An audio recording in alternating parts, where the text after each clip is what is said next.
ओम शांति। 22 मई 2024 की साकार मुरली है। बाबा बोले, मीठे बच्चे, तुम्हें कर्मातीत बनकर जाना है, इसलिए अंदर में कोई भी फ्लो नहीं रहना चाहिए। अपनी जांच कर कमियां निकालते जाओ। आज का प्रश्न है, किस अवस्था को जमाने में मेहनत लगती है, उसका पुरुषार्थ क्या है?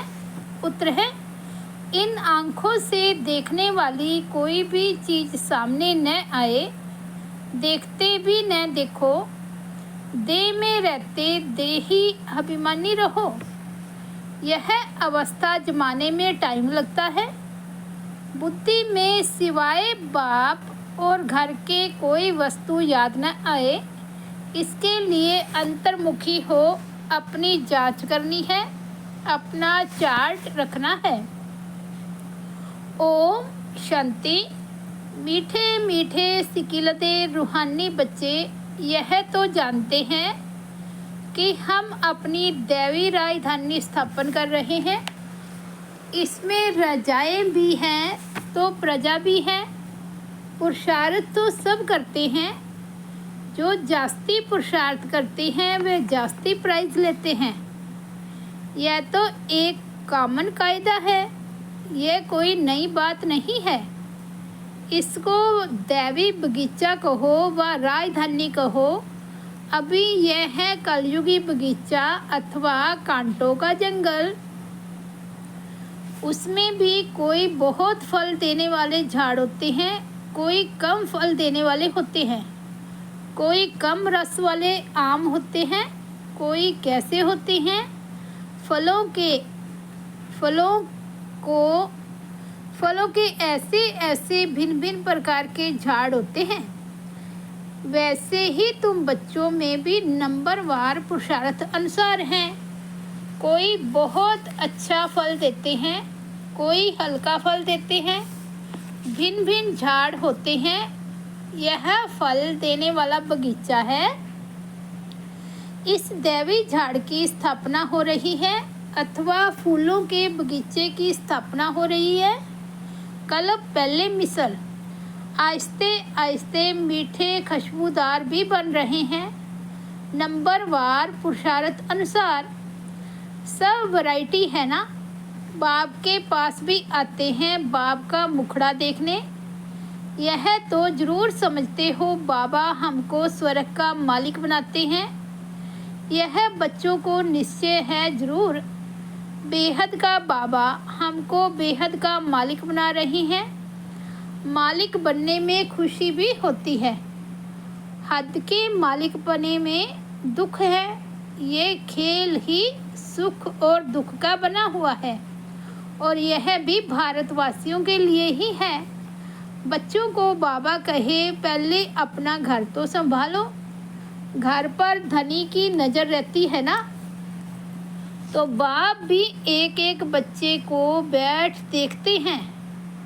इनमें कौन कौन से गुण हैं और कौन से अवगुण हैं, बच्चे खुद भी जानते हैं। बाबा अगर कहे कि बच्चे तुम सब अपनी अपनी खामियां आपे ही लिख कर आओ, तो झट लिख सकते हैं। हम अपने में क्या क्या खामी देखते हैं, कोई ना कोई खामी है जरूर। संपूर्ण तो कोई बने नहीं है, हाँ बनना जरूर है।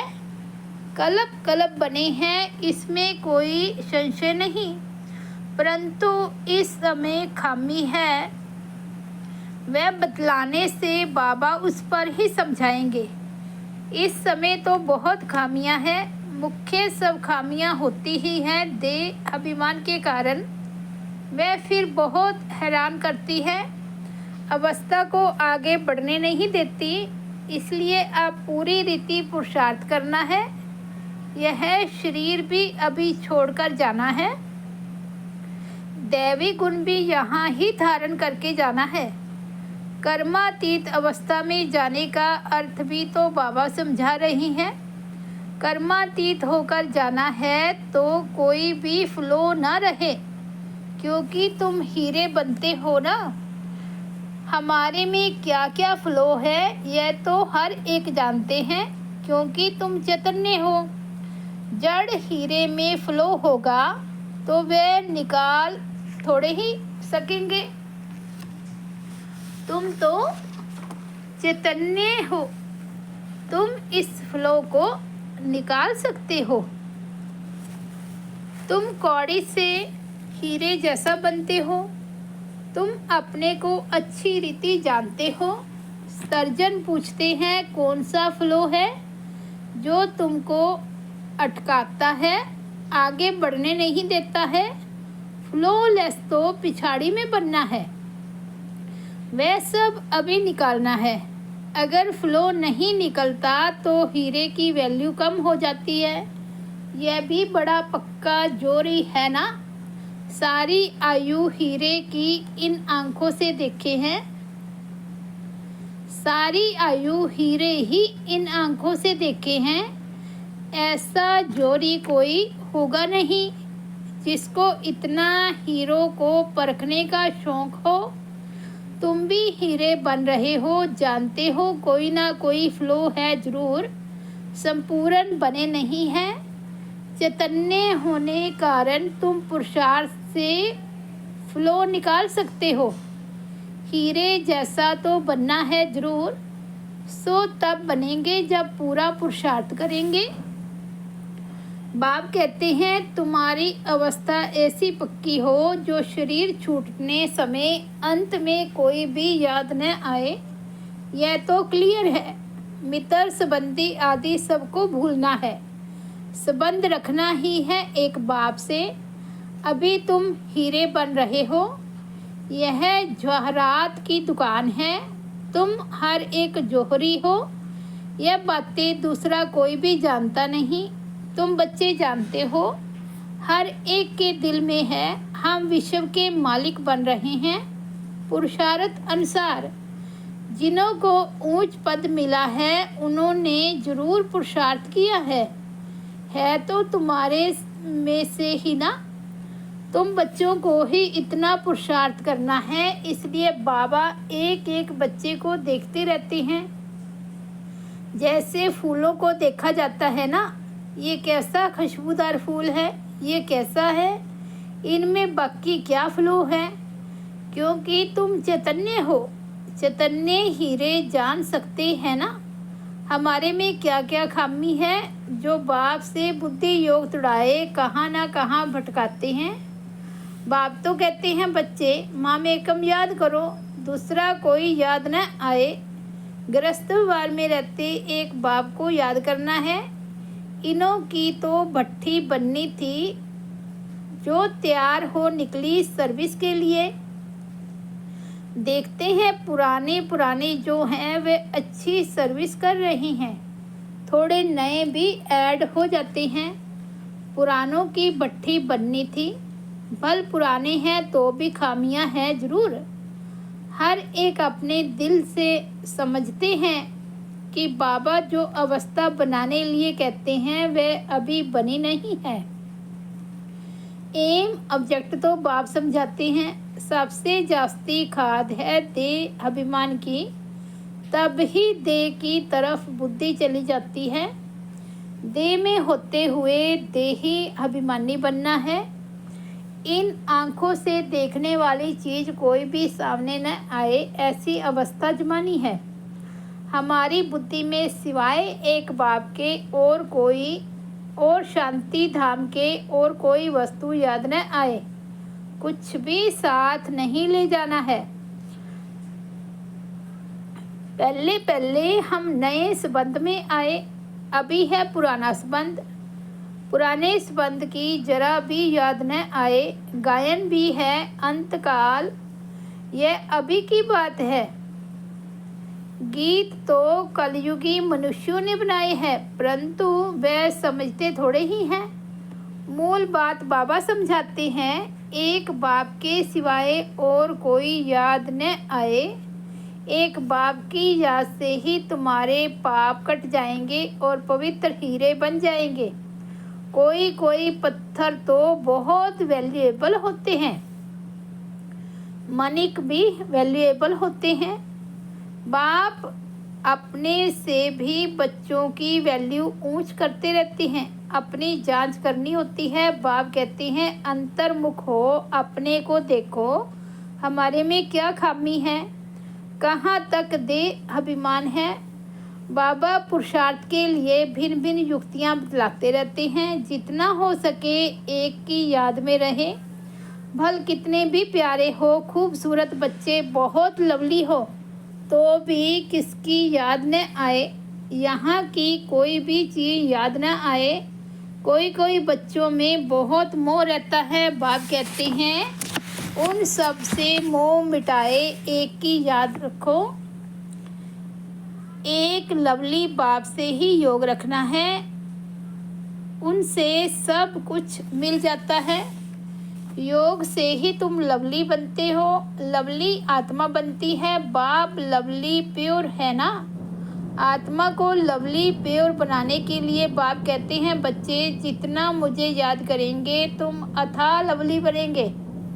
तुम इतने लवली बनते हो जो तुम देवी देवताओं की अब तक पूजा हो रही है, बहुत लवली बनते हो ना।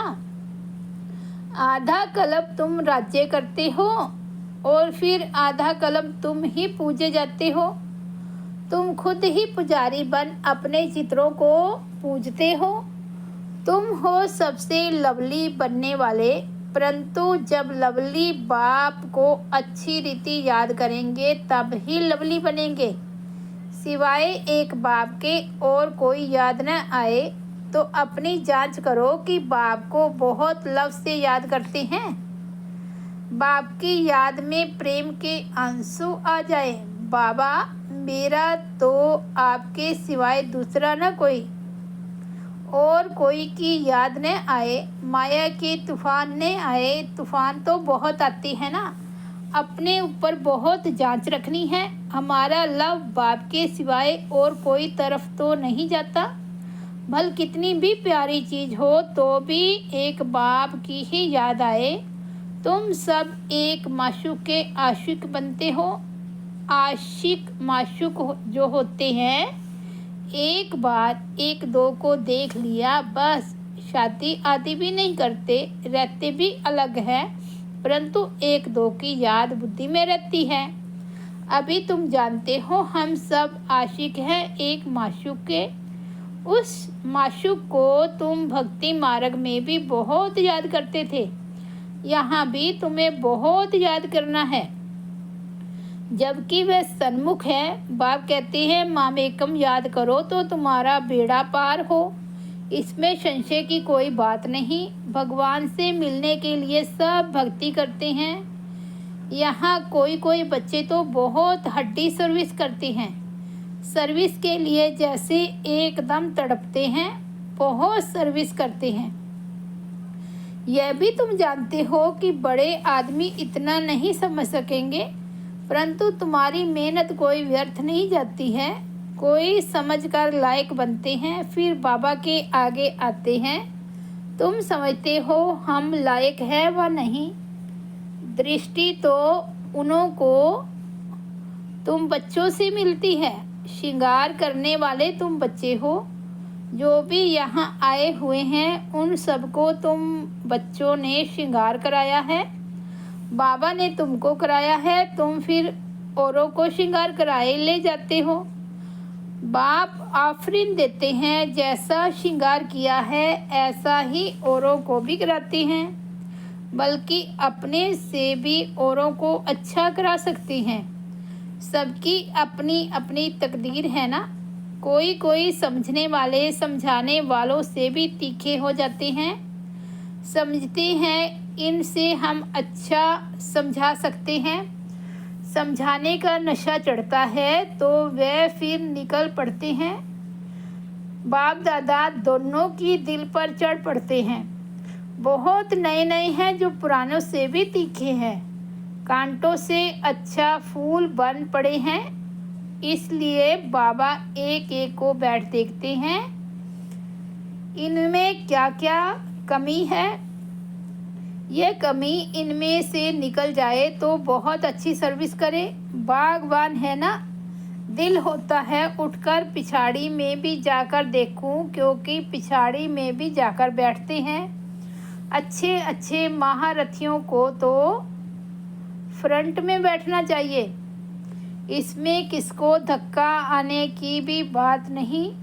अगर धक्का आएगा, रूठेंगे तो अपनी तकदीर से रूठेंगे। सामने फूलों को देख देख अथाह खुशी होती है। यह बड़ा अच्छा है, इसमें थोड़ा डिफेक्ट है। ये बहुत अच्छा साफ है, इनमें अंदर कोई जंग जमी पड़ी है तो वे सारा किचड़ा निकालना है। बाप जैसा लव कोई नहीं करता। स्त्री का भी पति में लव रहता है ना। पति का इतना नहीं होता, वे तो दूसरी तीसरी स्त्री कर लेते। स्त्री का तो पति बस गया, बस या हुसैन करती रहती है। पुरुषों के लिए तो एक जुत्ती गई तो और कर लेंगे। शरीर को जुत्ती कहा जाता है। शिव बाबा का भी लॉन्ग बूट है ना।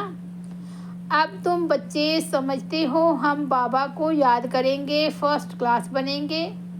कोई कोई फैशनेबल होते हैं तो जुतियाँ भी 4-5 रखते हैं, नहीं तो आत्मा की जुत्ती एक है। पाँव की जुत्ती भी एक होनी चाहिए, परंतु यह एक फैशन पड़ गया है। अभी तुम समझते हो बाप से हम क्या वर्षा पाते हैं।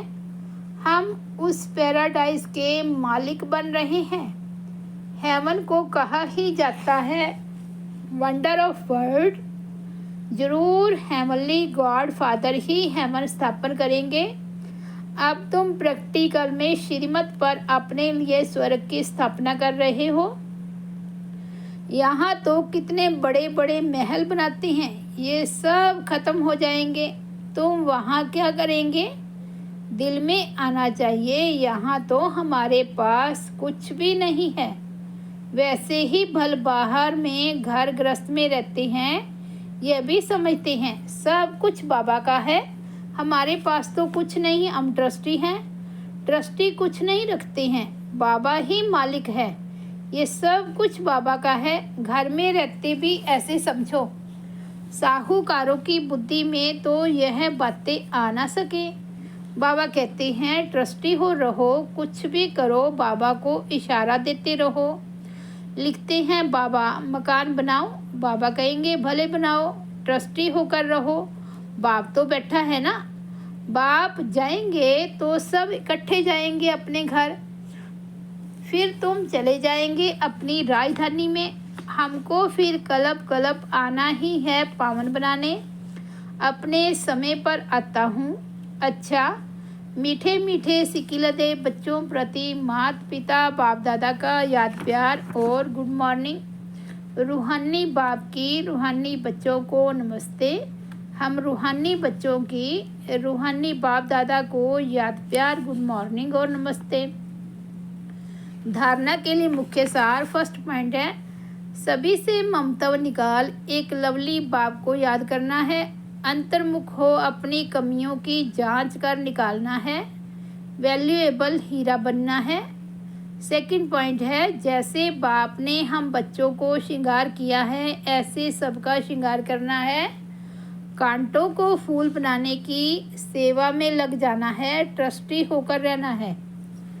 वरदान है, ब्राह्मण जीवन में एक व्रता के पाठ द्वारा रूहानी रॉयल्टी में रहने वाले संपूर्ण पवित्र भव।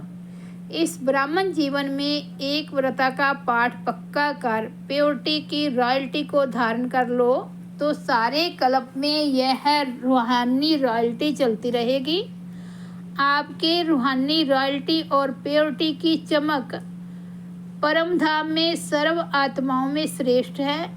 आदिकाल देवता स्वरूप में भी यह पर्सनैलिटी विशेष रही है। फिर मध्य काल में भी आपके चित्रों की विधि पूर्वक पूजा होती है। इस संगम युग पर ब्राह्मण जीवन का आधार प्योरिटी की रॉयल्टी है। इसलिए जब तक ब्राह्मण जीवन में जीना है तब तक संपूर्ण पवित्र रहना ही है। स्लोगन है, आप सहनशीलता के देव और देवी बनो। तो गाली देने वाले भी गले लगाएंगे। आप सहनशीलता के देव और देवी बनो तो गाली देने वाले भी गले लगाएंगे। अच्छा, ओम शांति। तो ये थे 22 मई 2024 के बाबा के अनमोल महावाक्य। ओम शांति।